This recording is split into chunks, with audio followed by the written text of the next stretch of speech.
மத்தேயு எழுதின சுவிசேஷத்தில் முதல் அதிகாரத்தில் ஆண்டவருடைய பிறப்பின் முன்னுரையை குறித்து ஆக்கியோன் எழுதியிருக்கிறார். அதில் இயேசு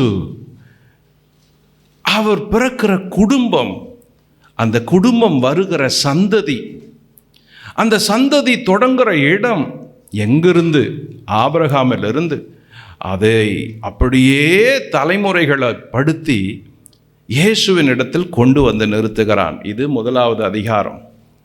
இரண்டாம் அதிகாரம் இயேசு பிறந்த பிறகு அவரை சந்தித்த சாஸ்திரிகள் வாழ்க்கையில் என்ன நடந்தது என்பதை பார்த்தோம்.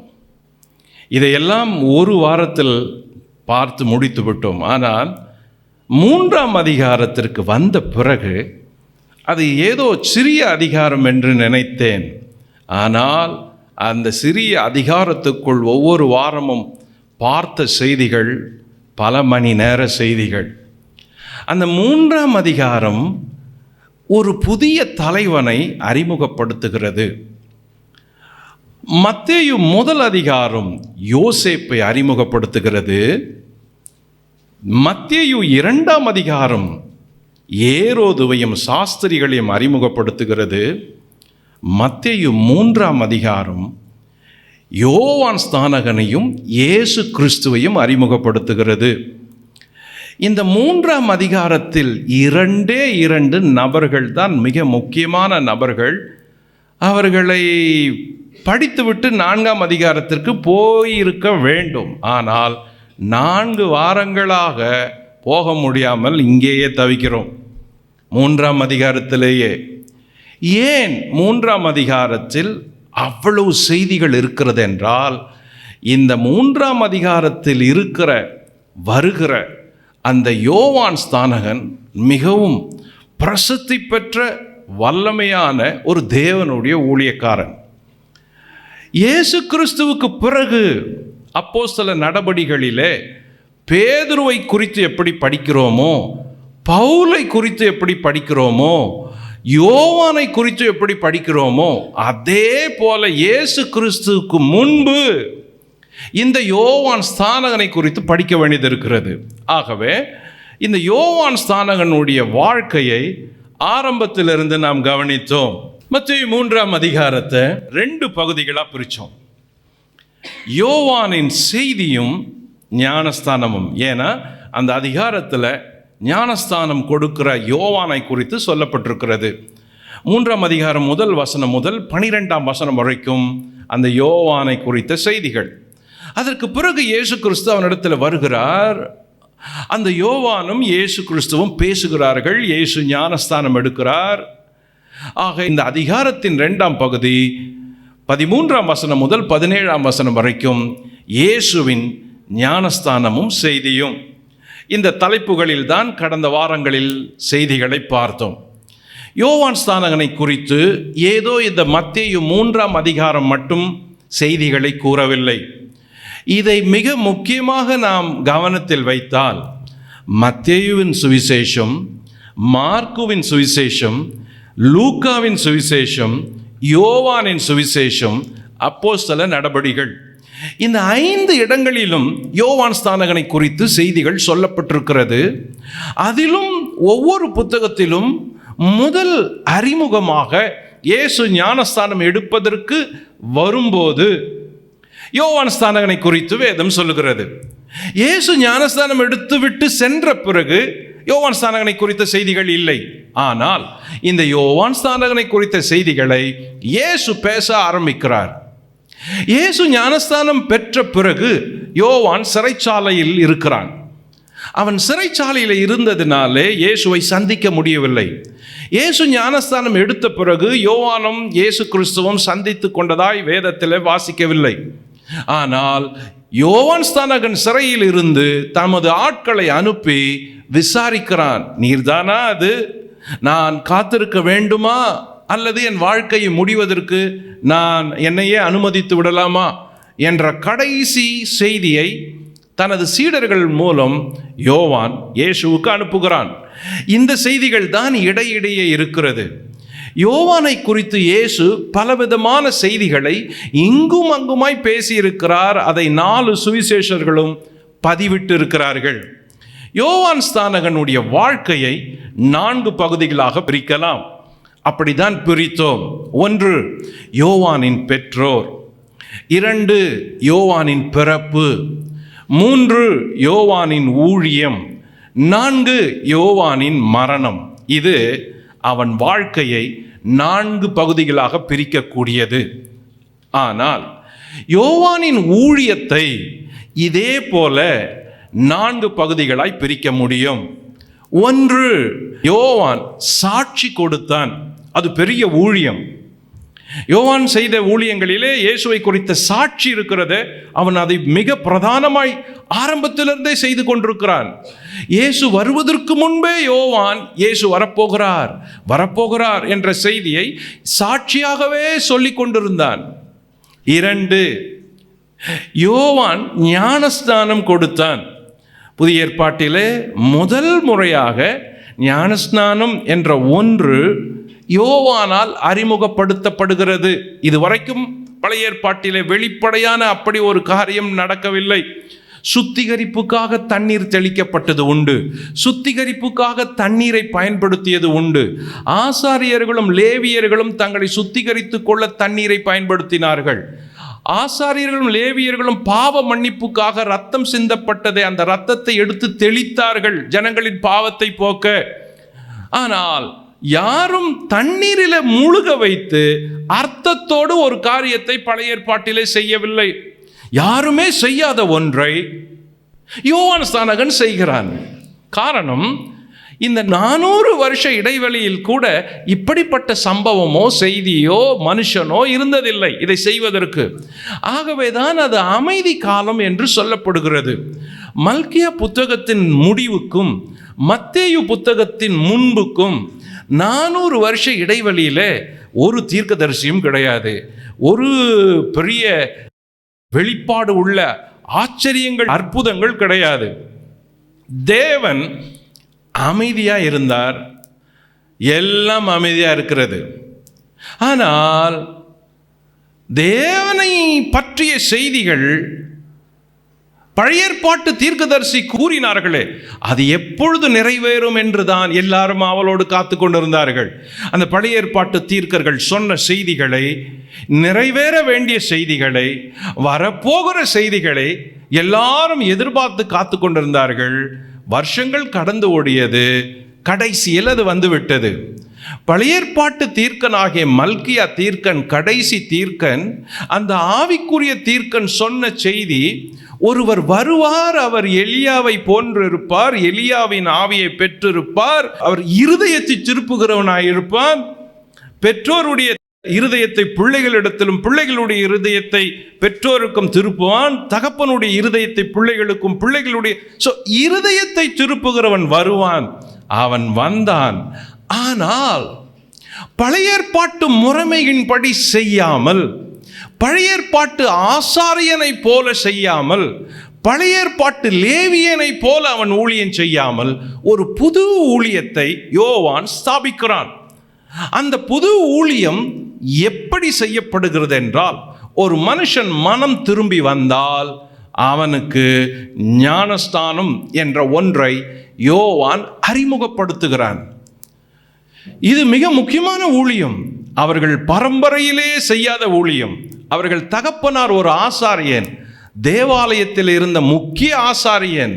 ஆனால் யோவான் அவர் தகப்பனை போல செய்யவில்லை, ஞானஸ்நானம் கொடுத்தான். இதைதான் போன வாரம் பார்த்தோம், முழுவதுமாய் பார்த்தோம். ஏன் ஞானஸ்தானம் எடுக்க வேண்டும், எங்கே எடுக்க வேண்டும், எந்த இடத்தில் எடுக்க வேண்டும், எப்பொழுது எடுக்க வேண்டும், யார் எடுக்க வேண்டும், எதற்காக எடுக்க வேண்டும் என்ற ஒரு நீண்ட விளக்கத்தை கடந்த வாரம் பார்த்தோம். யோவான் ஸ்நானகனுடைய ஊழிய பகுதிகளில் 3வது அவன் செய்தி கொடுத்தான். அவனுடைய பெயரே மெசஞ்சர், செய்தியாளன். யோவான் ஸ்நானகன் செய்தியை கேட்பதற்காக ஜனங்கள் யோர்தான் நதிக்கு வந்தார்கள். அதுவும் அது சாதாரண செய்தி இல்லை. ஆனால் ஜனங்கள் அவனை புதியதாக பார்த்து, வினோதமான ஒரு ஊழியனாக பார்த்து ஆச்சரியப்பட்டார்கள். ஜனங்கள் எல்லாம் யோவான் ஸ்நானகனை பார்த்து பயந்தார்கள், தீர்க்கதரிசி என்று எண்ணினார்கள். ஏரோது ராஜா கூட இந்த யோவானின் மீது தனிப்பட்ட ஒரு பயத்தில் இருந்தான். அந்த அளவுக்கு அரசாங்க அளவு தொடங்கி கீழே தேவாலயத்தினுடைய கடைசி மனுஷன் வரைக்கும் யோவானை அறிந்திருந்தார்கள். இன்று யோவான் செய்தி கொடுத்தான். அதை தான் நாம் பார்க்க வேண்டும். கடந்த வாரங்களில் எல்லாவற்றையும் பார்த்து விட்டோம். இன்று யோவான் செய்தி கொடுத்தான் என்ற தலைப்பையும், யோவான் உயிரை கொடுத்தான் என்ற தலைப்பையும் பார்த்து இன்று முடிக்க வேண்டும் என்று நினைக்கிறேன். யோவானின் பெற்றோர். புத்தகம் லூக்கா சொல்லுகிறது, சகரியா, எலிசபெத் அவன் குடும்பம்.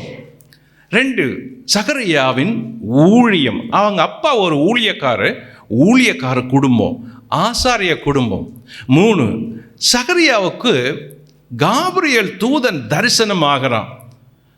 4, எலிசபெத் கர்ப்பவதி ஆகிறாள். 5, எலிசபெத்தை மரியாள் சந்திக்கிறாள். இது எல்லாமே ஒரு 1.5 வருஷத்து நிகழ்ச்சிகள். 1.5 வருஷத்துக்குள் இவைகள் நடக்கிறது. குறைந்தபட்சம் சுருக்கினாலும் இது 1 வருஷத்து செய்தி.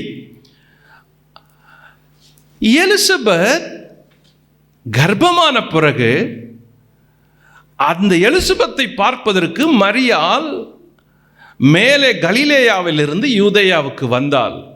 இந்த நிகழ்ச்சியை முழுவதுமாய் சொல்லுவது லூக்காவின் சுவிசேஷம் 1 அதிகாரம் முழுவதும். இது அவன் பெற்றோரை குறித்த செய்தி. 2, யோவானின் பிறப்பு. ஆச்சரியமான பிறப்பு. யோவான் பிறந்த பின் அவனுக்கு பெயரிட்டார்களே, அது கூட ஆச்சரியம்தான். அவங்க வம்சத்தில் வரவேண்டிய பெயரை அவனுக்கு இடலை, தேவன் தூதன் சொன்ன பெயரை அவங்களுக்கு இட்டாங்க. அப்போ ஆண்டவர் வம்சத்தில் இருக்கிற அந்த வம்ச பரம்பரையினுடைய தொடர்ச்சியை கட் பண்ணி இவன் பேர் யோவான்னு பெயரை வச்சு புதுசாக அவன் பெயரை கொண்டு புதுசாக செய்ய ஆரம்பிச்சிட்டாரு. பிறப்பு. 2, அவன் பிறந்த பிறகு அவங்க அப்பா பரிசுத்த ஆவியில் நிறைஞ்சி தீர்க்க தரிசனமாக வார்த்தைகளை பேசுகிறாரு. பரிசுத்த ஆவினால் நிறைஞ்சி சகரியா தீர்க்கதரிசியை போல இந்த பையன் செய்ய வேண்டிய ஊழியத்தை முழுவதுமாக பேசுகிறாரு. அது ஆச்சரியமாக இருக்கும். லூக்கா 1 அதிகாரத்தில், லூக்கா 2 அதிகாரத்தில் இயேசு கிறிஸ்துனுடைய பிறப்பை கவனிச்சா, லூக்கா 1 அதிகாரம் இயேசு பிறக்கிறதுக்கு முன்னாடி தீர்க்க தரிசனங்களாக பேசப்பட்ட செய்திகள் அந்த 1 அதிகாரத்தில் இருக்குது. கவனிங்க, இந்த 1 அதிகாரத்தில் தேவ தூதன் சகரியாவுக்கு தோன்றுவான். அவன் பிறக்க போகிற யோவானை குறித்து சொல்லுவான்.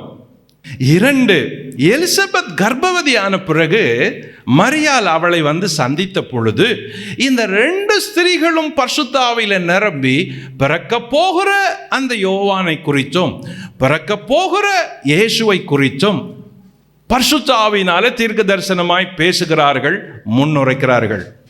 3, யோவான் பிறந்த பிறகு அதே அதிகாரத்தில் சகரியா பரிசுத்த ஆவியினால் அவன் தீர்க்க தரிசனம் உரைத்ததை இந்த 1 அதிகாரத்திலே பார்க்கிறோம். ஆக இந்த 1 அதிகாரம் பிறப்பை மட்டும் அல்ல, பிறந்தவன் எப்படி இருப்பான் என்ற இந்த தீர்க்க தரிசன செய்தியை 3 பேருமே கூறியிருக்கிறார்கள். தேவதூதனும் கூறியிருக்கிறான், எலிசபெத்தும் மரியாளும் கூறியிருக்கிறார்கள், சகரியாவும் கூறியிருக்கிறார். ஆக 3 பேருடைய செய்திகள் இந்த 1 அதிகாரத்தில் இருக்கிறது. ஆக அவன் பிறப்பு மிகவும் வித்தியாசமானது மட்டும் இல்லை, தீர்க்க தரிசனமானது. அவன் வளர்ந்தது யூதேயாவின் வனாந்தரத்தில். அப்போ அவன் தன்னையே பிரிச்சுக்கிறான், இளமையிலிருந்து தன்னையே பிரித்து வாழ்கிறான். அப்போது அவனுடைய வளர்ப்பு ரொம்ப முக்கியம். அவன் பிறப்பு எப்படி முக்கியமோ அவன் வளர்ந்ததும் முக்கியம். 3, யோவானின் உடையும் உணவும். அவர் என்ன பண்ணாரு, என்ன சாப்பிட்டாரு அப்படின்னு சொல்லுது மத்தேயு 3ஆம் அதிகாரம். எடுத்துக்கொள்வோம். மத்தேயு 3:4. இந்த யோவான் ஒட்டக மயிர் உடையை தரித்து தன் அறையில் வார்க்கச்சையை கட்டி கொண்டிருந்தான். வெட்டுக்கிளியும் காட்டுத்தேனும் அவனுக்கு ஆகாரமாய் இருந்தது. ஏன் இப்படி செஞ்சாரு அப்படின்னா, இந்த உடை வித்தியாசமான உடை, ஆசாரியனுடைய உடை இல்லை, ஒட்டகத்தின் தோலை தரிச்ச உடை. இந்த மாடலை யோவான் எலியாவினிடத்திலிருந்து வாட்ச் பண்ணி எடுத்தார். எலியா தீர்க்கன் கூட இதே போல தான் உடையை உடுத்தினா அப்படின்னு ராஜாக்கள் புஸ்தகம் சொல்லுது. கவனிங்க, மல்கியா தீர்க்கதரிசி யோவானை குறித்து சொல்றப்ப எலியா வருவான், எலியா வருவான், வரப்போகிற எலியா அப்படின்னு தான் சொல்லியிருக்கிறான். கவனிங்க, மல்கியா 4ஆம் அதிகாரம் 5ஆம் வசனம் சொல்லுது, இதோ கர்த்தருடைய பெரிதும் பயங்கரமுமான நாள் வருகிறதற்கு முன்னே நான் உங்களிடத்திற்கு எலியா தீர்க்கதரிசியை அனுப்புகிறேன் அப்படின்னு சொல்றது மல்கியா. அனுப்புறது எலியாவே இல்லை. வரப்போறது யார் அப்போ? யோவான் ஸ்நானகன். அவனை தான் சொல்றாரு. புதிய ஏற்பாட்டில் வந்ததுமே இவன் எலியாவின் ஆவியை பெற்றவன் அப்படின்னு சொல்லப்படுது. லூக்கா 1:17. இப்ப படிப்போம்.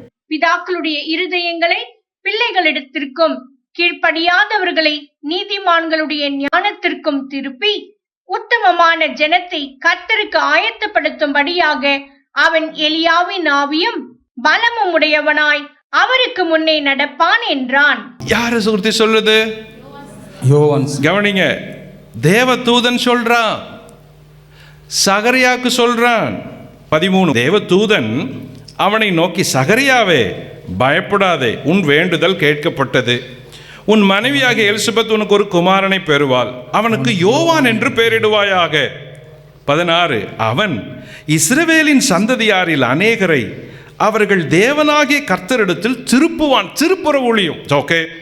பிதாக்களுடைய இருதயங்களை பிள்ளைகளிடத்திற்கும் கீழ்ப்படியாதவர்களை நீதிமான்களுடைய ஞானத்திற்கும் திருப்பி உத்தமமான ஜனத்தை கர்த்தருக்கு ஆயத்தப்படுத்தும்படியாக அவன் எலியாவின் ஆவியும். அப்போ எலியா இல்ல, லிட்ரலா எலியாவின் ஆவியை பெற்றவன்.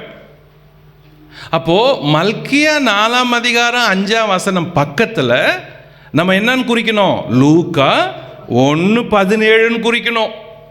இல்லை, லூக்கா 1:17 பக்கத்தில் மல்கியா 4:5 குறிக்கணும். லிட்ரலா அப்படியே எடுக்க முடியாது. சிலர் கேட்பாங்க, அப்போ எலியா எங்க? புதிய ஏற்பாட்டில் எலியா எங்க அப்படின்னு. தீர்க்க தரிசனங்களை நேராகவே பொருளை எடுக்கக்கூடாது. பல நேரங்களில் தீர்க்க தரிசன செய்திகள் உவமைகளாக இருக்கலாம் அல்லது உதாரணங்களாக இருக்கலாம், ஆனால் செய்திகள் உள்ளே இருக்கலாம். இங்கே மல்கியா சொன்ன எலியா இந்த யோவான்னு தெரிஞ்சிருச்சு. மல்கியா சொன்ன அந்த எலியா இங்க எலியாவை போல ரியல் எலியாவா இல்லை, அந்த எலியாவின் ஆவியை பெற்ற அந்த மனுஷனா இருக்கிறான். எலியாவை போல புதிய ஏற்பாட்டில் இன்னொரு மனுஷன். இப்போ இது யோவானுக்கு தெரியும், யோவானுடைய அப்பாவுக்கு தெரியும். அப்படி தெரிஞ்சதுனால யோவான் என்ன பண்ணியிருப்பாரு? ஓகே, எலியாவா? யார் அந்த எலியா? எங்க இருந்தாரு? எப்படி இருந்தாரு? அப்போ அவர் ராஜாக்கள் புஸ்தகத்தெல்லாம் வாசித்திருக்கணும். அந்த எலியா அவன் இப்படி ஒட்டக தோலான உடைய தரிச்சிருந்தான், இடையில் வார்க்கச்சியை கட்டியிருந்தான். அவன் வீட்டில் அதிகமாக வசித்ததை விட மலையின் உச்சியில் தனித்து வசித்திருந்தான் இந்த எலியான்றவன். ராஜாக்கள் புஸ்தகத்தை நீங்கள் வாசித்திருந்தா உங்களுக்கு அவனை குறித்த ஹைலைட்ஸ் இதுதான் சொல்லும். கர்மேல் மலையில் அதிகமாக அவனுக்குன்னு ஒரு டென்ட் இருந்துச்சு, அந்த ஒரிஜினல் எலியாக்கு. ஸோ புதிய ஏற்பாட்டில் வர யோவான் ஸ்நானகன் அதே எலியாவின் ஆவியை பெற்றவன் தெரிஞ்சதுனால, ஓகே அப்பனா நம்ம பாஸ் ஒரிஜினல் அந்த ஊழியன் எப்படி இருப்பான் அப்படின்னு அவனை கண்டுபிடிச்சி படித்து பார்த்து, ஓகே நம்ம கூட அப்படியே ட்ரெஸ் பண்ணணும், நம்ம கூட அதே மாதிரி தோலோட, நம்ம கூட அதே மாதிரி நடுவில் வார்க்கச்ச, அந்த மாதிரி பேட்டனுக்கு தன்னை உட்படுத்தி கொண்டான் யோவான் ஸ்நானகன். இதுல ஒரு பர்பஸ் இருந்துச்சு. சும்மா அவர் ஒட்டக மயிராலான உடையையும் அந்த நடுவில் வார்க்கச்சையும் கட்டந்துக்கு அர்த்தம் அந்த பாஸை, அவங்களுடைய லீடரை ரிசம்பிள் பண்றாரு. அதுதான் அவருக்கு பெரிய அட்ராக்டிவ். அந்த கவர்ச்சிகரமான தலைவன் அந்த எலியாவை தன் வாழ்க்கையில மாதிரியா வச்சார். சரி, காட்டுத்தேன், வெட்டுக்கிளி. இந்த வெட்டுக்கிளின்றது செடியில போய் உட்கார்ந்த வெட்டுக்கிளி அது இல்லை. அது ஒரு கிழங்கு, காட்டு செடியில் இருக்கிற ஒரு கிழங்கு. அந்த கிழங்கு தேன். அதிலிருந்து என்ன புரிஞ்சுக்கலாம்? அவன் பியூர் வெஜிடேரியன் அப்படின்னு புரிஞ்சுக்கலாம். ஜீசஸ் பியூர் நான் வெஜிடேரியன், யோவான் பியூர் வெஜிடேரியன். இயேசுக்கிட்ட மீன் கொடுத்தாலும் சாப்பிடுவார், சிக்கன் கொடுத்தாலும் சாப்பிடுவார். ஆனால் அந்த சமயத்தில் ஃபிஷ்ஷு அதிகமாக இருந்துச்சு. கடைசியில் கூட திபேரியா கடலில் அவர் மீனை பொறிச்சி தான் வச்சு காத்திருந்தார். 5 அப்பம் 2 மீன் ஆசீர்வதிச்சு ஜனங்களுக்கு கொடுத்தப்ப கூட வெறும் அப்பத்தை கொடுக்கல, சைட் டிஷ் ஃபிஷ் வச்சு கொடுக்குறாரு. அப்போது அவர் நான்வெஜ் இல்லாத ஜனங்க சாப்பிட மாட்டாங்கன்னு தெரியும். அந்த அற்புதத்தில் கூட ஒரு நான்வெஜ் இருக்குது.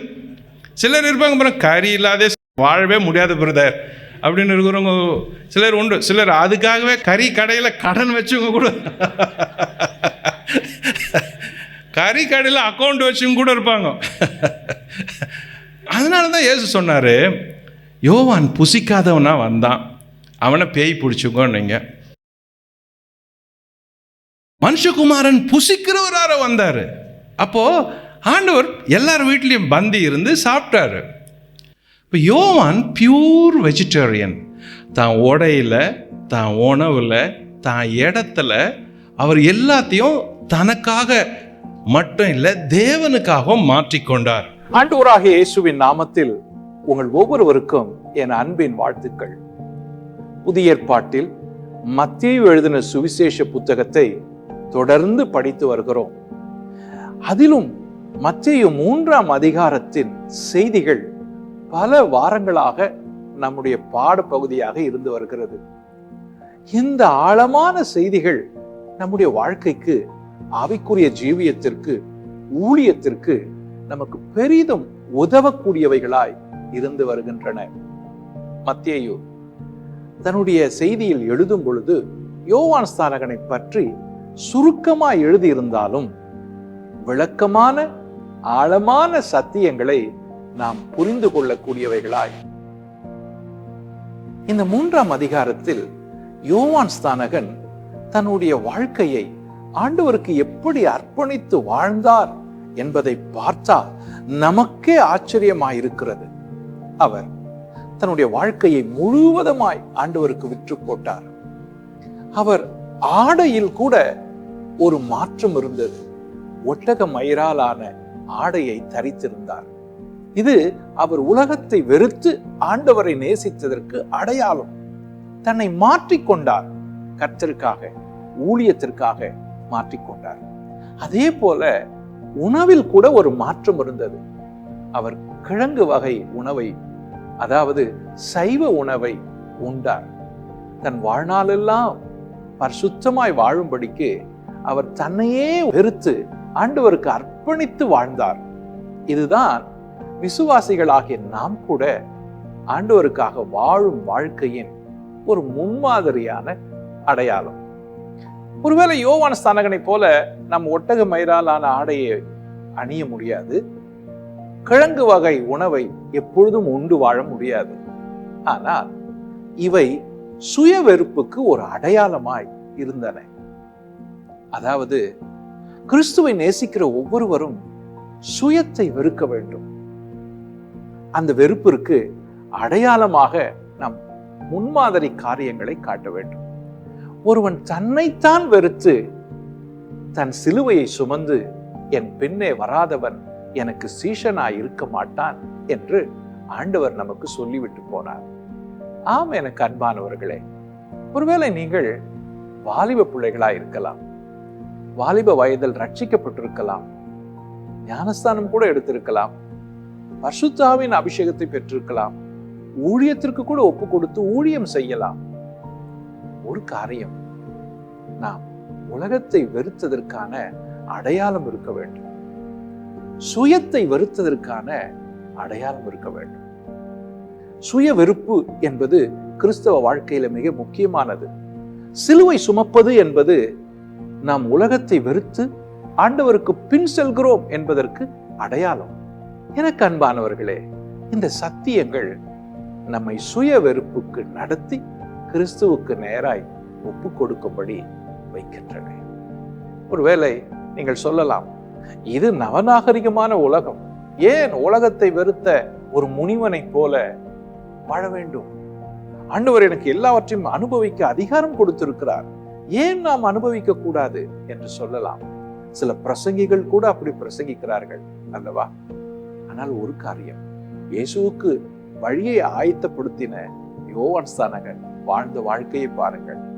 சுய வெறுப்பு, முற்றிலுமாய் கர்த்தரை நேசித்ததற்கான அடையாளம். உலகத்தின் மேல இருதயத்தை வைக்காமல், உலகத்தை நேசிக்காமல் கிறிஸ்துவை மட்டுமே நேசிப்பதற்கு சுய வெறுப்பு ஒரு அடையாளம்.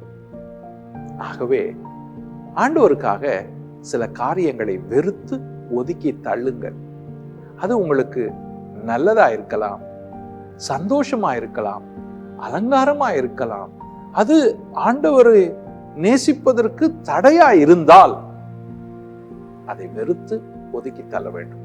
ஒருவேளை அது நீங்கள் நேசிக்கிற நபராய் கூட இருக்கலாம், அது ஆண் நபராய் இருக்கலாம் அல்லது பெண் நபராய் இருக்கலாம். கர்த்தரை நேசிக்காதவர்களை நீங்கள் நேசிக்க கூடாது. ஆண்டவரை நேசிக்கும் பொழுது நம்முடைய இருதயம் அப்படிதான் அடைத்துக் கொள்ளும். ஆண்டவரே, உம்மை நேசிக்க கிருபை தாரும், உம்மை இன்னும் நேசிக்க இருதயம் தாரும், இந்த உலகத்தை நான் நேசிக்க கூடாது என்று நம்முடைய ஜெபங்கள் நம்மை உருவாக்கும். உங்களுக்கு கூட அதை தான் சொல்லுகிறேன். ஆண்டவரை நேசிக்கும் பொழுது இந்த உலகத்தின் மேல் நம்முடைய இருதயம் பற்றி பிடிக்காது. நம்முடைய வாழ்க்கையில் கூட நம்மை நேசிக்க வைக்காது, இயேசுவை மட்டுமே நேசிக்க வைக்கும். உங்களுக்கு அப்படிப்பட்ட ஒரு வாழ்க்கையை ஆண்டவர் கொடுக்க ஜெபம் பண்ணுவோம். அப்படிப்பட்ட ஒரு இருதயம் எனக்கு வேண்டும் ஆண்டவரே என்று கேட்போம். உம்மை மட்டுமே நேசிக்கிற இருதயத்தை எனக்கு தாரும் என்று கேளுங்கள். அப்பொழுது நாம் யோவான் ஸ்நானகனை போல எரிந்து பிரகாசிக்கிறவர்களாய் மாறுவோம். அவர் பெருகவும் நாம் சிறுகவும் வேண்டும். இன்றைக்கும் அவரிடத்தில் அதை கேட்போமா? அப்பா பிதாவே, உம்முடைய பிள்ளைகளாகிய நாங்கள் உம்மை நேசிக்கும்படி விரும்புகிறோம். இன்னும் உம்மை நேசிக்க இருதயத்தை தாரும். இந்த உலகத்தை நேசிக்காதபடி, உலகத்தின் ஆசா பாசங்கள், கவர்ச்சிகள், ஆடம்பரங்கள் இவைகள் எங்களை ஆட்கொள்ளாதபடி ஆண்டவரே உம்மேலே எங்கள் இருதயத்தை வைக்க கற்றுத்தாரும்.